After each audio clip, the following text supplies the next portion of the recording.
Hi, I'm Yvonne Webb of Action Coach Business Coaching. And I'm Stuart Clark, the Managing Director of Russell & Russell, and we're the co-hosts and sponsors of the Glasgow Business Stories podcast. If you're enjoying Glasgow Business Stories, then why not subscribe to the channel?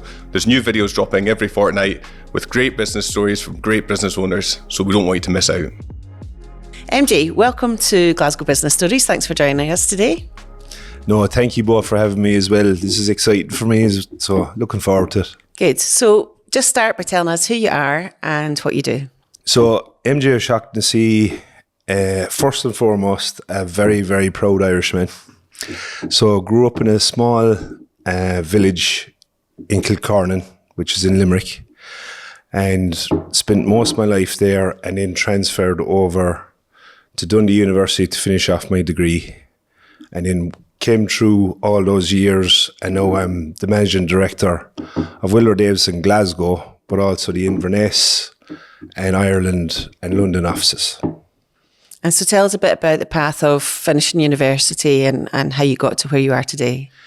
So when I grew up, a very, very close-knit parish that I'm from, so always had the vision that I'd probably stay in Ireland because we're such a close-knit parish. I also have the best parents in my mum and dad, and they just gave us everything that we could ask for when we were growing up. Couldn't have asked for more. And I went in to do a diploma in Limerick Institute of Technology. So the idea was that I was going to transfer into a degree course at potentially University of Limerick. And then when we were in our third year, lecturers from Dundee University came over and gave us this partnership between Scotland and Ireland. And if you get a Merit 1 in your diploma, you can transfer over and finish your degree in Dundee University, at which point our jaws hit the floor with excitement that, you know what, this is a new avenue for us. At this point now, 30 of us were almost best mates. So we said, right, we better knuckle down. And we transferred in over into Dundee University and all came over together. All of you? All of us. Dundee must have had a shock that day.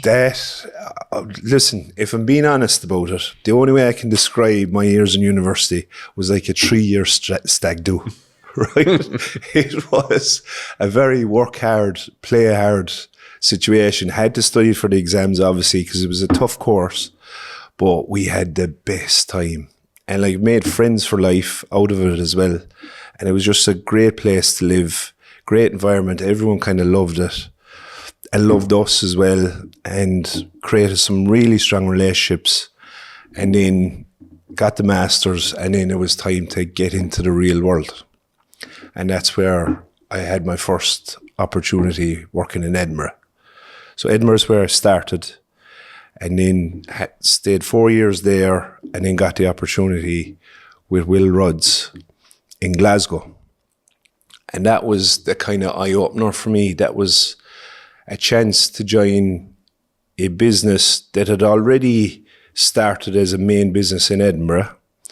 But in 2000, Wilder Davis in Glasgow was formed. So this is about 9 years later from when I started to join. And there was only 6 people inside Wilder Davis in Glasgow at that point. So I saw it as a huge opportunity to potentially go in somewhere and grow. And it was Will Rudd Edinburgh you joined a different firm? A different firm when I was in Edinburgh. And then I saw this as an opportunity in 2009. And I suppose that was equally in the midst of a recession as well. Yeah.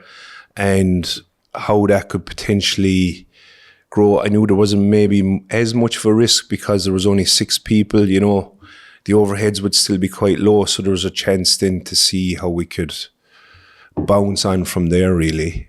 And it is what it is now. It's, I suppose, a great success story in a way. And never any temptation to go back to Ireland at that point? I've always had that temptation, right? Because although Glasgow is my home now, my parish, Kilcornan, will always be my home. That's where my mum and dad still are, my 2 brothers are, my niece and nephews, and all my mates. So that will always be home. So when I had the opportunity and I became the managing director in 2020, I had a vision that I wanted to open an Ireland office as well. So that's what started that potential connection. So that was a really proud moment for me and my family as well, that allowed that to happen. So that in years to come, when our boys are older, that we might be able to, make that move back at some point. But because I've got the Ireland offices, I'm home. Absolutely. Regularly all the time. And so you talked about it being a team of 6 when you first joined, is that Yeah, right? yeah. And what are you now? So we're collectively, between the offices I control, we're almost up on 50 staff. And tell us about that growth journey and how you've gone about that. So yeah, when it really started from that opportunity in the Glasgow office, and everything that we find, especially in business and in life, it's about relationships. Yeah, it's about just that connection, and I suppose creating that trust that you can deliver. And that's just what I felt was organic to do. I found it kind of easy to do that and just create friendships with people even that could be your clients. And that just opened the door to more and more avenues of work. And I suppose we had some key clients at that time that, even though some people weren't developing because of this recession, they were still developing student accommodation projects, that were still quite sizable. So sizable for an office that's small. But we also nurtured and mentored for in-house specialisms. So we're probably one of the few engineers that has that kind of, our USP is the in-house specialisms that we can bring. So we just don't design mainstream engineering. We branch off into being able to design specialist contractor design elements, which would be light steel frame or structural glazing or facade engineering. These are all kind of add-ons, you'd say, to what a core civil and structural engineering element would be. And that just opened more and more doors and more diversity. So help bring us to life actually what you do. What are the type of projects you would get involved in? What do your team work on? What might we recognise? So we're a core civil and structural engineering and conservation engineering firm. So we'll work in designing any type of building structure. It could be roads, it could be drainage, or kind of master planning work. So in every sector, that is the key to our success, I think, is that we are so diverse. And I think the recession showed us this, that you cannot be pigeonholed in one sector. Say it would be affordable housing, because if that sector starts to slow down, then you really don't have any other avenue of work. So every sector you can think of, whether that's hotels, leisure, education, healthcare, defence work, energy sector, master planning, any civils and drainage schemes, everything that you could think of sector-wise, we will have an element of work in that. So there's so many projects within Glasgow that we've worked on historically. You've got Love Loan Development, which is the most recent one at George Street. And we have the conservation accreditation internally as well, which allows us to work on historic buildings and try and bring what would be derelict buildings back to life. That is a massive key and one of my extreme passions, actually. Yeah. And as we sit here and film this, we're just a couple of weeks after a devastating fire in Glasgow took out one of the oldest buildings. What were your thoughts when you saw that happen? It's just another devastating story, and it just seems to be way too common. And I get that the public safety aspect was absolutely paramount. And we have a lot of contacts in the industry and in that world. And it was, we reached out to see, could we lend a hand given our experience in these type of projects? Because yes, the fire decimated a lot of the building, but when we could see it, there was still a facade remaining, and we wanted to help in any way we could to see if there was any way of potentially salvaging that. But the decision was obviously taken internally by the council in that regard. Don't understand what their views were on that from their side, but personally, it was just that frustration that maybe the expertise could have been called upon to see if anything could be done to salvage it. but it's too late now. That has been taken out of our hands. And so tell us about some of the highlights of your career then, and what you're most proud of working on.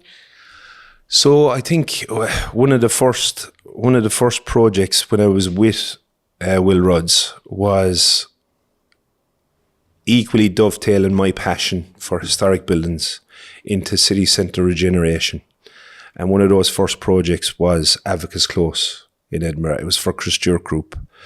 And Advocates Close and Roxborough Close were just derelict closes in Edinburgh. It was old council buildings that the council had moved on from years and years. So it just lay derelict. There was a lot of vandalism.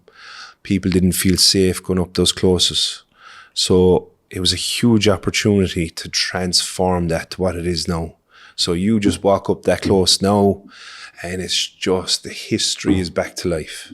Yeah, every building, it was 11 different buildings, all from different eras, ranging from the 14th century right up to the 20th century. On a hill as well. So I'm just thinking steps at the moment. Yeah, steps and steps and steps. There's a lot of steps.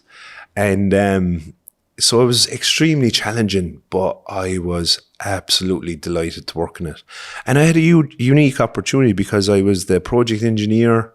I was equally the person leading it on site. I was leading the meetings. I had to do the design as well with my team because we were still a small team at this point. So it was hugely exciting, and probably one of the projects I'll always look back on and go, that is what it's all about. That is really what it's all about. And look at it now, it's just transformed. It's back to life. All the engineering challenges and restoring all those buildings, because it's about restoration.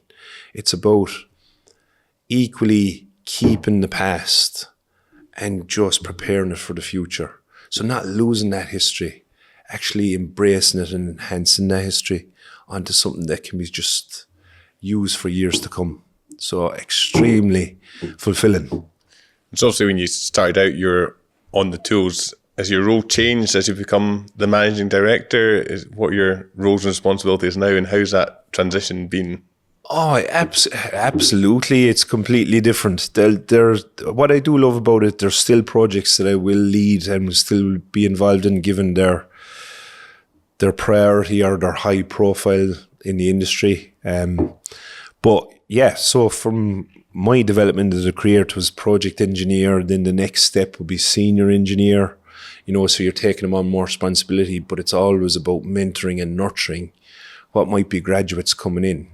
So that is the absolute key, I think, to our success, is that realization that unless you nurture and mentor the people starting off in their career, you're not going to have a business. So my role now, yes, is that kind of leadership role and strategic vision for where we navigate in certain sectors and where we navigate in certain locations. But if I don't have a well-nurtured team, I don't have a business. It's as simple as that. So it's that constant engagement and connection. And our motto is always promote from within. And what allows you to promote from within is if you nurture and mentor everyone that comes in that door fresh from university, ready to start their career. If we just hand them tasks, and in the mundane way it used to be in the past, I had it when I started my career, was like, why haven't you done that yet? And like this expectation that you come out of uni as a consultant engineer is just not realistic, because university does not prepare you for the consultant engineering world. It prepares you for knowing generalizations on how civil engineering works, and maybe prepares you more for site-based work. But our success has equally been leading into the universities. So we will go up and we'll lecture and we'll assist them with their graduate programs and their degree programs. And then we will have summer placements. So people that might be in their second or third year in university in their degree come in and work for us during the summer. So see, when they become a graduate and they've finished their degree, they are ready they're ready to work in the industry and they're already thriving. Because unless we mentor and nurture to thrive, if we neglect, it'll fail. That's just absolutely how it is. And we're constantly communicating with each other internally. And it's taken a long time to get there because you make mistakes along the way. Always make mistakes to get to that position. And do you have a kind of formal process when someone kind of starts in, or is it just more learning by experience, as you say, like on the job, and making sure they've got a team around them to support them? Yeah, so everyone will have gained that experience over time, but it's equally about putting the right systems in place. So we talk about systems building a lot internally, where we have so much experience and so much really, really exemplary work done on various projects in various sectors, that should be the basis to allow somebody to train and to learn how that has been done, and not so much reinventing the wheel, because there's some really good stuff, and just use that as the catalyst to develop in your career. So that graduate is learning straight up, but it's that human connection. It's not just handing over something and saying, yeah, look there, that's been done before, just follow that. That's maybe what it was like when I started in my career. You know, you were either sinking or swimming. There wasn't that kind of lending hand per se. It was a lot of having to take a lot of ownership. And we do like our guys to take ownership, but equally have that person there that's doing a tech review with you, that's on hand beside you. It's an open plan office in our office down in Merchant City. And the connection there, it's creating a family vibe. If you create that vibe that anybody can ask any question, there's never a stupid question, especially when you're developing in your career. And having that comfort blanket there that, do you know what, I can go to them for anything and they will help. Are you 5 days in the office? I know that's something, you know, post-COVID that a lot of businesses maybe struggle with if they've got hybrid working or they've got things like that. How do you get that kind of interaction and get that those bits where people meet and kind of bump off each other? Yeah, it was very important for us, and I suppose it was being very selective and creating a proper pattern in that case, that a lot of the graduates or the engineers wanted to be in the office, but there was no point in them being in the office if the senior management team aren't there as well. So since COVID, I've never dictated to anybody that they need to be in the office 5 days a week.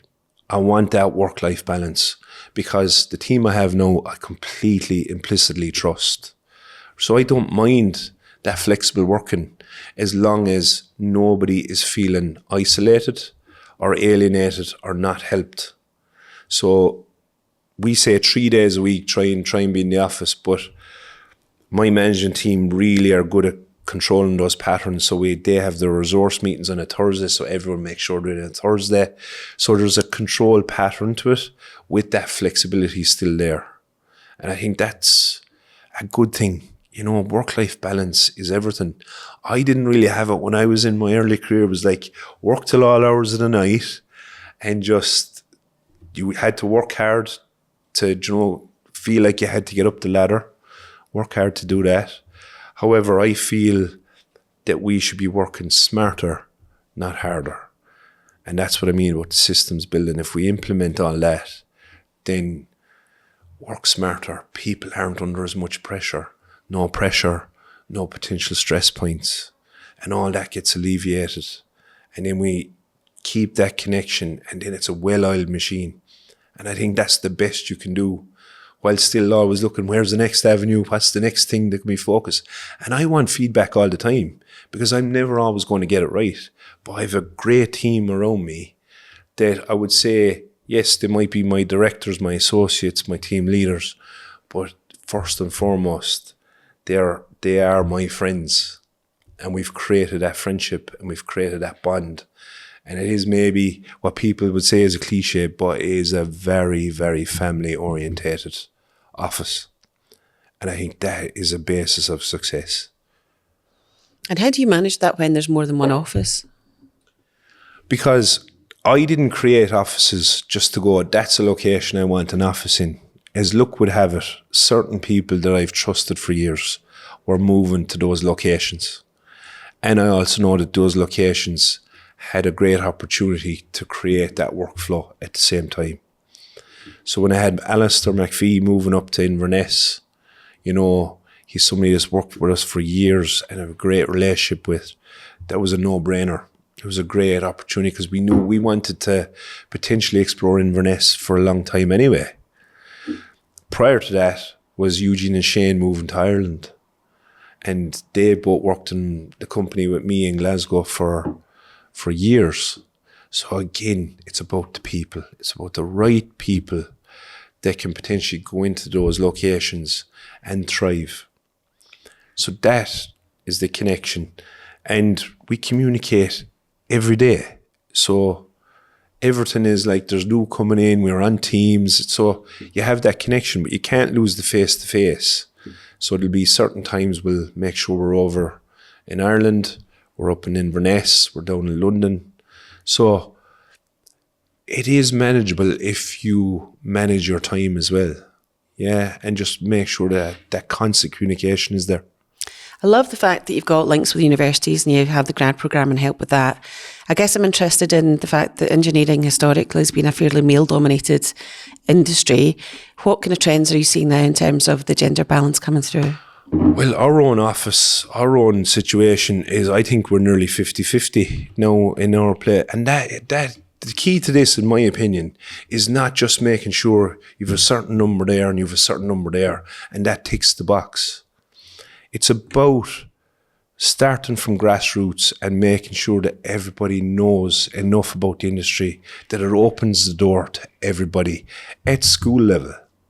So that this whole stigma that it was a male-orientated industry for construction or engineering, well, that's maybe because enough wasn't done at grassroots in schools to let everybody know that there's a huge opportunity to diversify your career.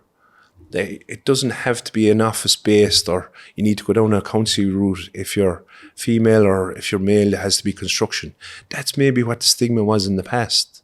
But open those doors. And I think that has happened in the last few years because it has naturally happened within our office that some of the best candidates are a complete mix. And that diversity is allowed to happen. But that's key to always keeping a focal point on that and not lose sight of it. And do you see that, do you observe that in the wider industry, or do you think that's specific to your company? I see it in the wider industry because like in the construction industry, you've got so many different aspects. You've the project management side, you've the QS side, you've the architecture side. And I think there is complete diversity there now. I would say there isn't a company I work on and it isn't, that diversity. I could be working with Gillian one day or I could be working with Martin the next day. So that's just how I feel it is right now. But we can't rest on our laurels. And we have to be giving everyone the opportunity of how they might want to grow their careers. We sit down with our staff every quarter and then we have one main annual review every year, which is saying sequentially, how do you feel your path is going? And everyone has the opportunity to sit with me, I sit with everybody, and we discuss what avenue do you want to go with our business? Do you want to stay technically focused, where you just want to really focus on the projects and you want to see the technical side? Or do you have the aspiration that you want to get involved in the business? Because honestly, if you put your mind to it, anything is possible. Look what happened with me. I went in and I had that enthusiasm, I suppose, from the start to go, I want to get to the top. And I had it in my head that was my drive and my motivation. But I didn't really know that it was going to fully happen, You just never know because you don't know how things will pan out in the future.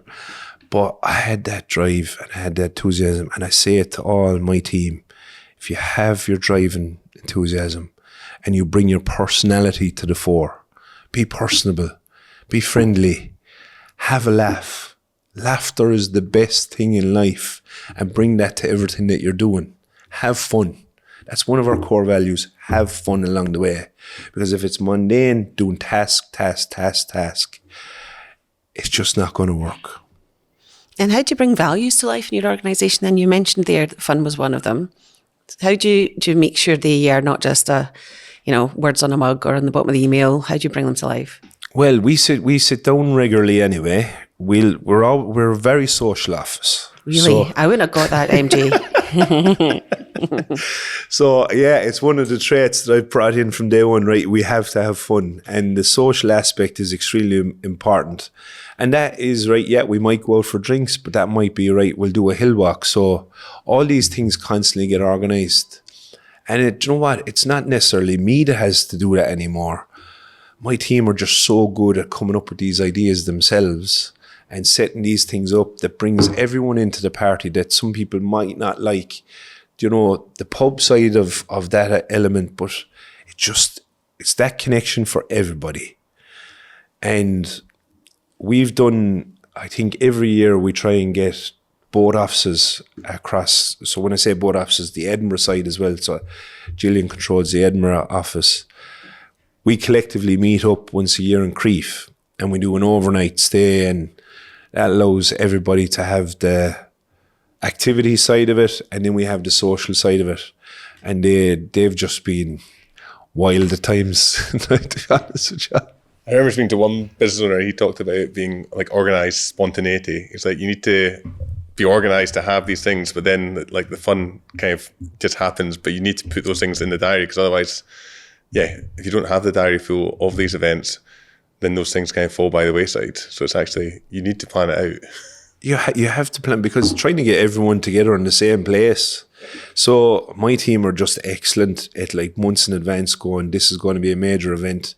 And they're equally brilliant at being spontaneous. Like last week, we have a Will Rudd general chat on Teams to everybody in the office included, and that's where all these things go. And it was just, right, lads, hit a major deadline. We're going to go to O'Neill's on the Friday after work. Just turn up if you want, and then everybody's there. It's that spontaneity, which equally, some things, they're the best nights. They're the best times when it's just organic and it's just off the cuff. Yep. You know what I mean? Going back to what you're talking about, opening these sort of new offices and stuff like that, how hard is it to open a new office and break into a new area? Or have you already done some work on it in the first instance? How does that? A really good question. I suppose the offices that I have opened, I haven't opened them with the hope that we'll bring work in. It's inquiries or opportunities that we'd been given with other architects or design team members in Ireland and in Inverness that we knew it was going to initially start that curve. So equally, first and foremost was the right people. Secondly, then that there was a plethora of work potentially to target on. And we knew the sectors were very, very strong in Ireland in particular.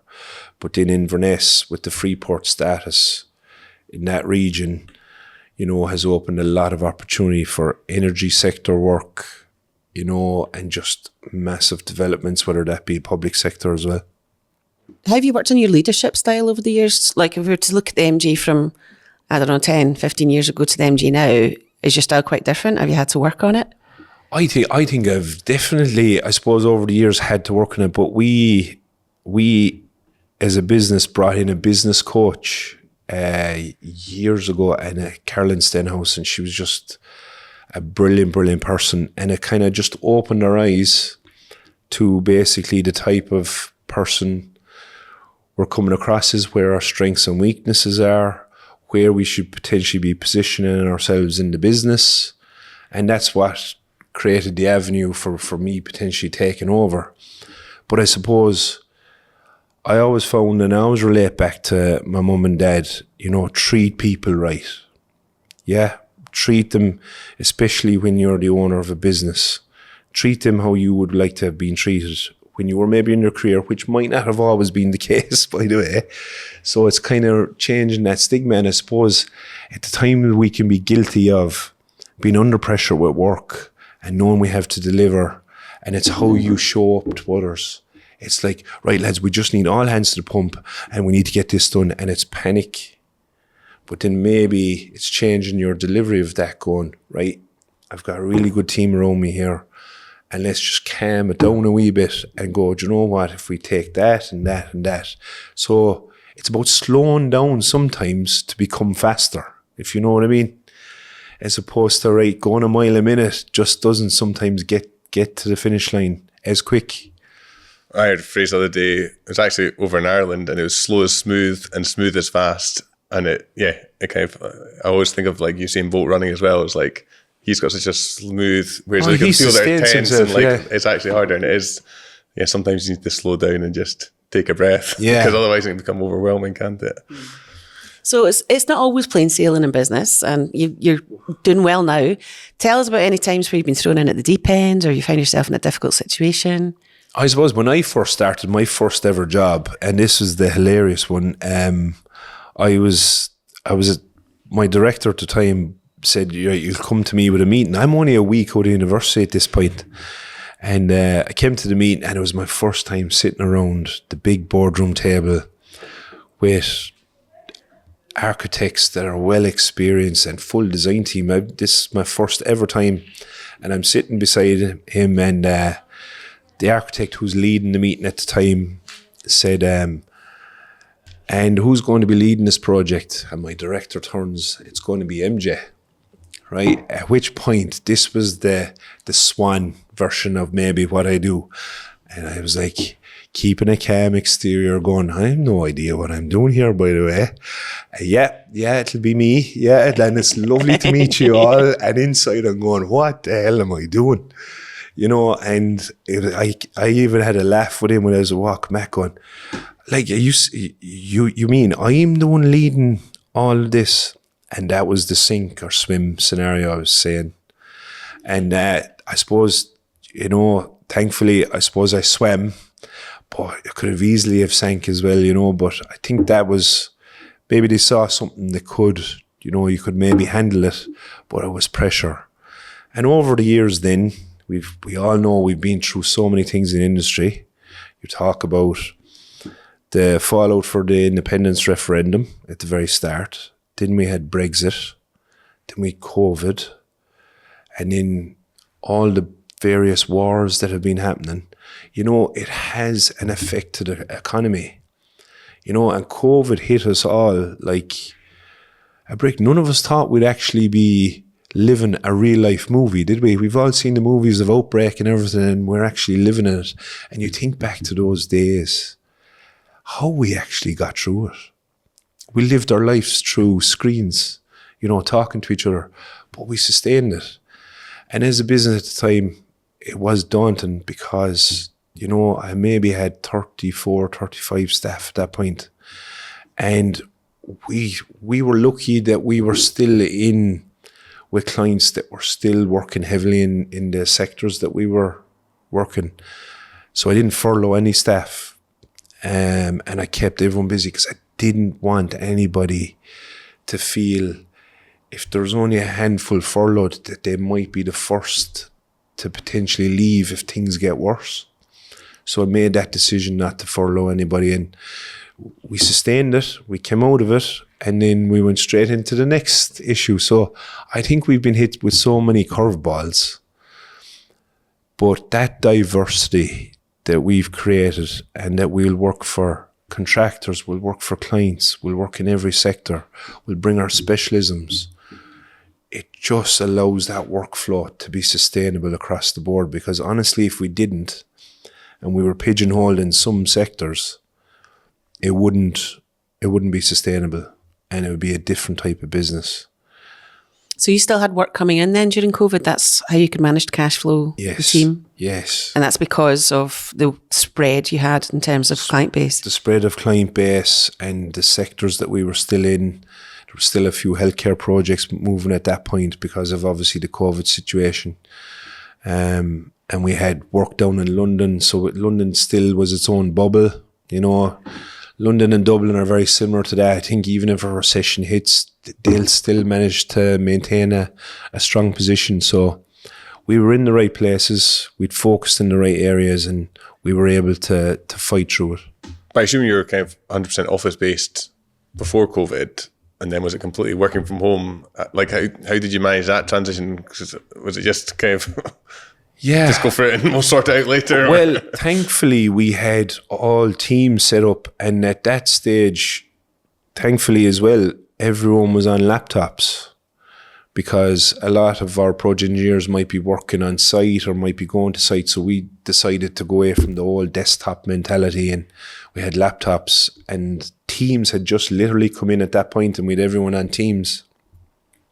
So thankfully, when this happened overnight, we were almost ready to rock and roll, with a few parameters that had to be figured out now. With our IT guy was absolutely brilliant, Brian, because he was on standby and he was getting phoned left, right and centre to go, listen, although we have laptops, we need the server set up and the remote. So it was panic stations, I suppose, to an extent, but we handled it pretty well, I think. What do you find most difficult in running a business? I suppose the thing that'll always be in the back of your head is that you are almost protecting people's livelihoods. So that's never lost to me, to keep that success going so that people can pay their mortgages and they have that security. I suppose that would be the daunting thing if you dwell in it. But I honestly think the things I've mentioned there about creating that family atmosphere, and I honestly feel in my team that when the chips are down, everyone's in. There's no one in the team that is almost out for themselves. Yes, they all have to develop in their careers and they have that passion, but it's a team playing mentality. So I've found that if we keep initiating that the whole time, then you see the success happening, and it's a vicious cycle. So I say it to them all the time. I sat down with them yesterday morning and I was like going, look guys, I'm extremely proud of what you've been doing, because it's been hard going as well in the projects we've on. We're very busy, but it's about working smarter. But if you do a great job, and it's what I call on-the-job marketing, I can go out and I can meet clients from every aspect of who I know, and I know lots in different sectors and different companies, but the on-the-job marketing is the key. I'm not on every job. You are. And don't just see the overall client as your client. Every design team member is a potential client and a potential ally and a potential friend. And that goes from the architect to the M&E consultant to the planning consultant to the PM to the QS to anybody working on that project. And see if you create that friendship and you create that reliability, what's going to happen? It's going to result in another job and another success story, and they don't want to go anywhere else. So don't lose sight of, sometimes, because they can be guilty, somebody might not be chasing you on the project, but with the client's hat on, they will still have a deadline. And just because somebody isn't chasing you doesn't mean we shouldn't be taking the initiative and getting ahead of it. And we've got very, very good at doing that. And it's just constantly having that message with each other and getting the feedback from them. Equally, if we need to address something that's maybe not going well with somebody else. So it's about having that immediate discussion, hitting it head on, early doors, constant communication. Communication is the failure of nearly everything, or lack of communication. See if you actually instill that properly, then it's going to be successful, I think.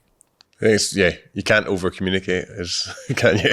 Absolutely. It comes back to relationships again, and how important those are in building the team, but externally as well. Where does the majority of the work kind of come from then? Is it through main contractors, or do you, when working in part of the team, or are you the leads, or how does the... It's a mixture. So every sector is kind of different. We've got the private sector, where you would say it's a person that might own a building and want it transformed.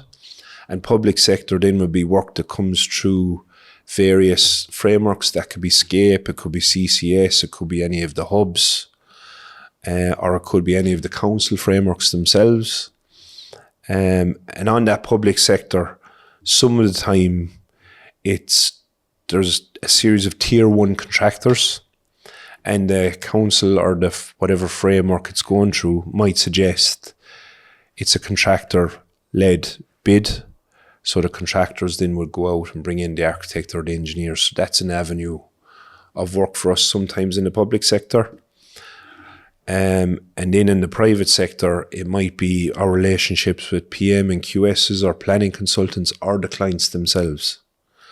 And they might just say, look, please give us a quote for doing all the engineering on this aspect or this building. So that's really the avenues, but it all stems from relationships.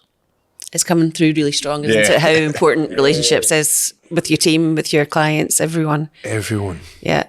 How do you manage the balance of having the right headcount with projects? So when do you know when you've got to take on an extra head? What are the signs? We have what we call a series of fee projections and look aheads.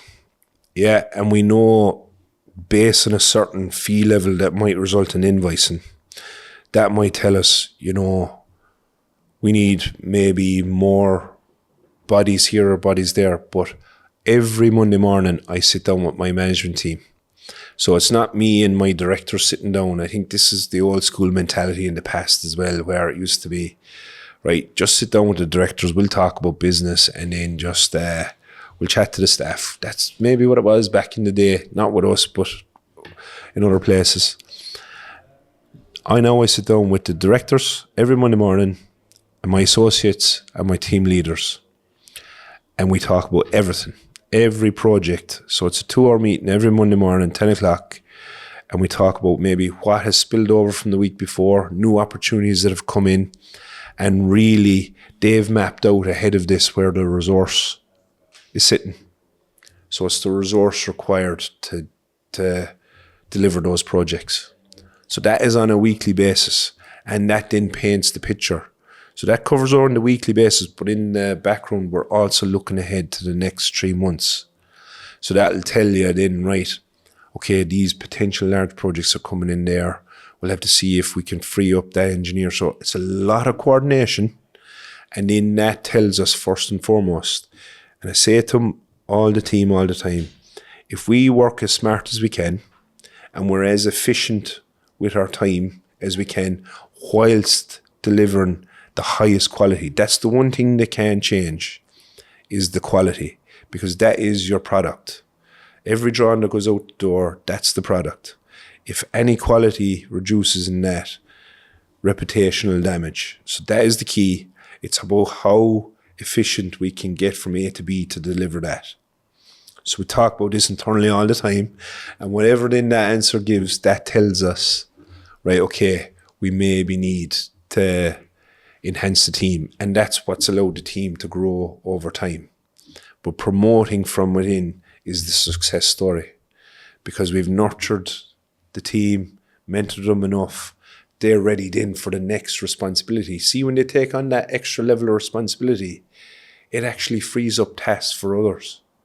They are now taking that responsibility on their shoulders, which they wouldn't have been able to do a year or two before. So it's a natural, organic cycle, because then if the quality of the product is brilliant going out the door, it results in a happy client.